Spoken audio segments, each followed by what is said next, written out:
Naihay na po sa Sandigan Bayan ang mga unang kaso kaugnay sa mga flood control project. Malversation through falsification at graft ang kinakaharap ni na dating Congressman Zaldico, mga opisyal ng DPWH Mimaropa at SunWest Corporation. Ayon sa Ombudsman, walang piyansa ang inirekomenda para sa isa sa mga kasong kinakaharap ni Nako. Saksi si Salima Refran. Bungkus-bungkus sa mga dokumento ang bitbit na mga kawani ng Office of the Ombudsman sa Sandigan Bayan ngayong araw. Para ito sa unang mga kasong inihain ng Ombudsman sa Sandigan Bayan kaugnay sa flood control projects. The Office of the Ombudsman announces today that we have issued a resolution finding probable cause to file criminal charges against former Congressman Elizalde Zaldico, several officials of the DPWH Region 4B, and the Board of Directors of SunWest Corporation as private respondents. Kasong malversation through falsification at 2 counts ng graft ang kinakaharap ni dating Ako Bicol Party List Representative Zaldico dahil sa 289 million peso road dike project sa Nauhan Oriental, Mindoro.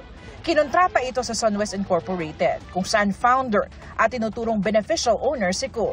Number 1, the measured sheet pile did not meet the 12-meter specification. The material was substandard. It is highly possible that all other sheet piles used in the project were also below specification. And these findings point to a scheme that resulted in unwarranted benefits, technical falsification, and the misuse of public funds. Umalis si Ko sa bansa noong Hulyo para magpagamot, pero hindi na bumalik at kalaunay nagbitiw bilang kongresista. Noong preliminary investigation, pinili ng kampo ni Ko na hindi magsumite ng kontrasalaysay.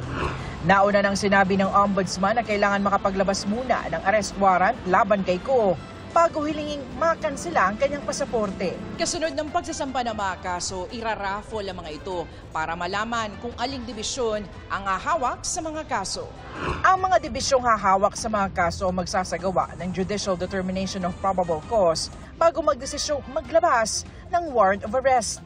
We also have filed a motion for urgent raffle of the cases and the immediate issuance of warrant of arrest and whole departure order.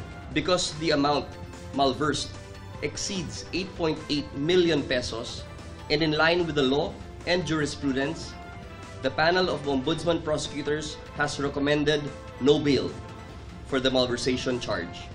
Sinusubukan pa namin kunin ang pahayag ng mga kinasuhan. Nauna nang sinabi ng abogado ni Ko na walang koneksyon sa SunWest ang dating kongresista. Nag-divest na raw si Ko mula sa kumpanya bago pa umano siya maging kongresista. Para sa GMA Integrated News, ako si Salima Refran, ang inyong saksi.